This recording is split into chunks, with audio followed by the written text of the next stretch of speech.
In this video, I will be talking about what is up next in the meta for war robots, because as we know, in update 5.3, there's going to be a massive rebalance.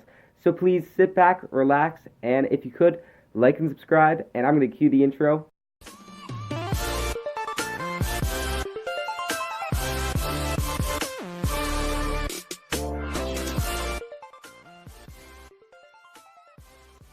Alright, so in update 5.3, we are going to see a lot of different nerfs and buffs, but mainly we're going to see the Ares nerf. Now, the Ares has been the main bot in Warbots for about 6 months now, and it's finally receiving its nerf. Now, what is that nerf, you might ask? Well, now it's going to take 2 more seconds to actually recharge its ability, and also, when in its ability, it's going to lose about a third of its speed. So that's a pretty big nerf, and it's going to take the Ares out of meta, basically. And, you know, I'm sad to see it go, of course, but it was very overpowered. And I think, you know, they could have done a rebalancing a little bit better, a lot better, actually. But they decided on that nerf, and it's kind of screwing with the games in a lot of different ways. So there have been 2 theories that basically have been come up with at this moment, and that is the ao.jun meta and the tanks meta. So for those of you that don't know, a meta is basically the top tier of a game. It's the best of the best of the best. And so the Ares was the meta for a while, and now we're seeing that switch over, so we're wondering what's next up in line for the meta. So I believe personally that it's the ao.jun. The ao.jun has basically rivaled the Ares for a while. Ever since it was released, it was very powerful, very, very powerful. And now that the Ares is the Ares is trying to like get nerfed, well, the ao.jun I think is going to be coming up right up there, because first of all, it has an insane amount of stealth on its hands, and an insane amount of firepower, and an insane amount of speed. Overall, it needs a nerf, in my opinion. And the second one is the tank theory. Now, this is also, you know, I can see this one also, because a lot of these robots, like the Falcon and stuff, now have gotten a lot more health than they ever have before, with now pilots and modules, and on top of that, they're getting tons of health. The Falcon, there was a video where, by Manny Gaming, where he actually showed the Falcon having 2.3 million health, and that's not including healing or anything. So, yeah. Tanks are getting very powerful, pretty hard to kill, and they're having an insane amount of firepower. Also, new tanks nowadays now have a lot more speed. Things like the Falcon now have like 45 kilometers per hour. Things like the Fenrir, in their ability where they only have 2 medium slots, it's now 60. And that's not even including the speed modules that you can get, or not the speed modules, the speed pilots that you can get for them. So, of course, I think, you know, the tank idea is a very viable idea. So, first of all, let's go back to the ao.jun meta. Now, I think, you know, it's important to kind of retrace our steps and look at how the ao.jun came to popularity. Now, the ao.jun has so much popularity because it's fast. Its speed is kind of the main thing of this robot. It has speed and tankiness. You don't... I mean, like, you could honestly consider the ao.jun as a tank. That's how much health it has. It has tons of health, tons of firepower, but at the same time, it has speed. It's all around a, like, very, like, destructive bot in every single way when it's in its ability. Now, when it's on the ground and it doesn't have that ability up, well, it's actually pretty weak.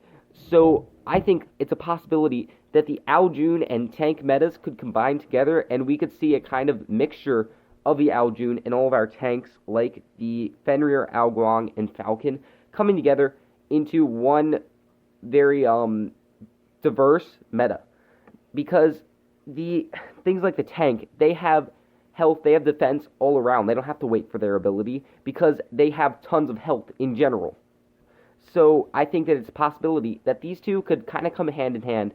So I would definitely, if you don't have an ao.jun, stock up on an ao.jun. If you don't have a tank, you're going to need one. If you don't have a tank right now, well, I mean, that's kind of dumb. So definitely stock up on those, and I would see, you know, it could be different, I don't know, but I think that they are both going to kind of combine together, or maybe, you know, I'm leaning towards the ao.jun actually being more popular, more powerful, but they could come together, so we'll see. Next up, we have the Behemoth. Now, I have this kind of as a question mark, like, So basically, I have my notes right here of what I'm supposed to say in this video. I've already pretty much written them down, and it's basically just I say, behemoth question mark, because I don't really know. The behemoth is the first robot ever to have 4 heavy weapon slots. That's an absolutely insane amount of firepower, and especially with a lot of these brawling weapons like the Avengers and Terrans getting nerfed, I think it's a possibility that we could have a little bit more long range in the meta, because now we have a robot that can handle now four heavy weapons, and of course it's going to be a long range kind of camper bot. I don't think it's going to be viable in kind of brawling, because when it has those 4, it's basically immobile. So when it has 4 guys, imagine I saw a video of 4 fluxes on it. It's just completely overpowered. It destroys a lot of things, especially for being a camper weapon. So I think that it's a possibility that honestly the behemoth and long range we could see that naturally after update 5.3, because some brawling weapons are getting a decent nerf. So who knows? Who knows, guys? Next up, I have weapons. So, and these of course are for your not really. These are brawling weapons. I'm not talking about long range at all, really, because long range would only be viable on the behemoth. I'm talking about like brawling in general. So, your large weapons would be your your Avenger, Ember, Redeemer, and Glory. So the Avenger is getting a tiny, tiny nerf. It's kind of weird. It's a lot more like damage over time now. So I think if we have a tank meta, well, you're gonna need that. You're gonna need more DPS, and I mean, you're gonna need to do a lot of damage, So I think the Avenger will still be extremely powerful, even though it does get a little bit of a nerf. So we'll see. And then we have the Ember, especially considering none of the lockdown weapons got a nerf in this rebalancing. I think Ember is still going to be pretty powerful, because Ember, in order to flourish, really needs some lockdown on a build. Next up, we have the Redeemer. So the Redeemer is actually having a little bit more capacity. It's like 3 extra shots.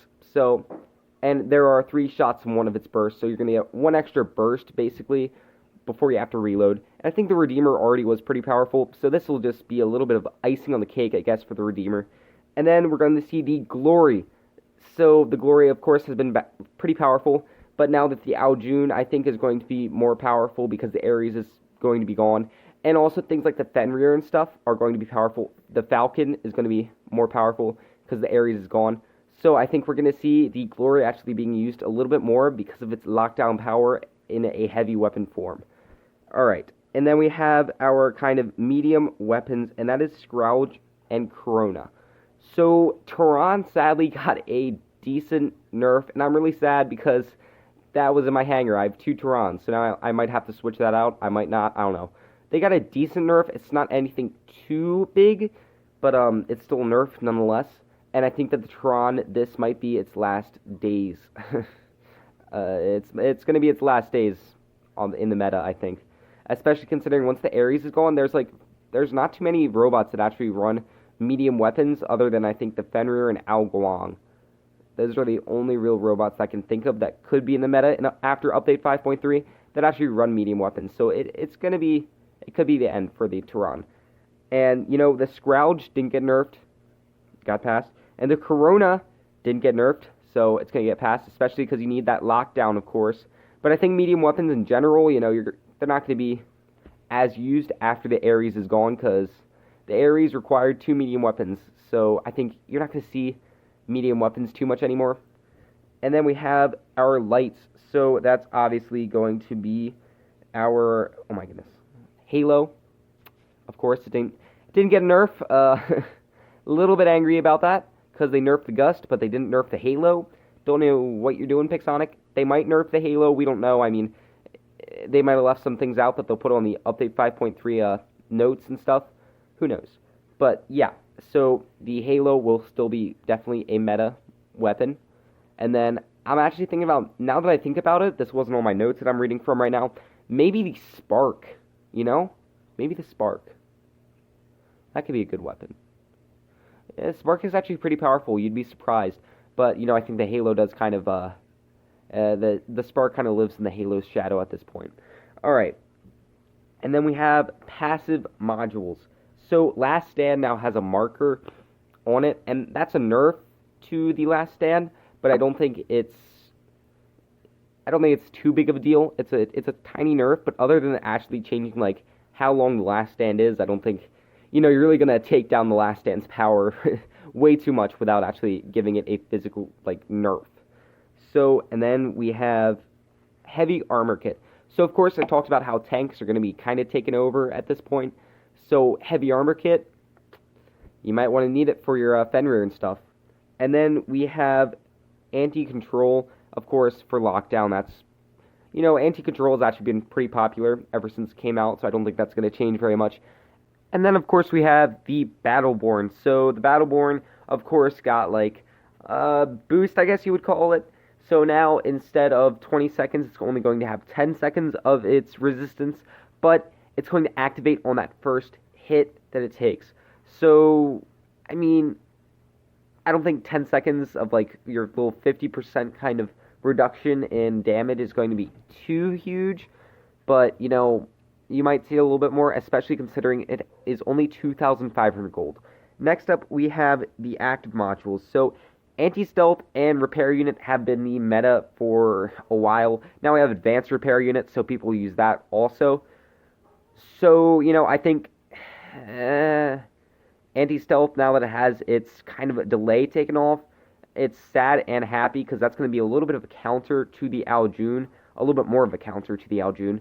But I also think one part of me says, oh, great. But the other part says, yeah, well, it's also nerfing things like the Spectre and Mercury that already don't really need to be nerfed at this point. So it's an indirect nerf to some of those stealth bots, but it might not be too big of a deal. We'll see. And then we have repair unit and advanced repair unit. So these are definitely going to be very powerful on your things like invaders, ao.juns, falcons, or not ao.juns, ao.guangs, falcons, all of that stuff. It's going to be powerful in that, so you're definitely going to want to stock up on a repair unit or advanced repair unit. So, yep, that's the video, guys. I don't really have anything else to say. I hope you guys enjoyed it. If you have any different opinions or ideas, please post them in the comments section. And I'm going to see you next time. Please, if you could, like and subscribe. And I'm going to see you. Have a great day, everyone. Kamikaze, signing out.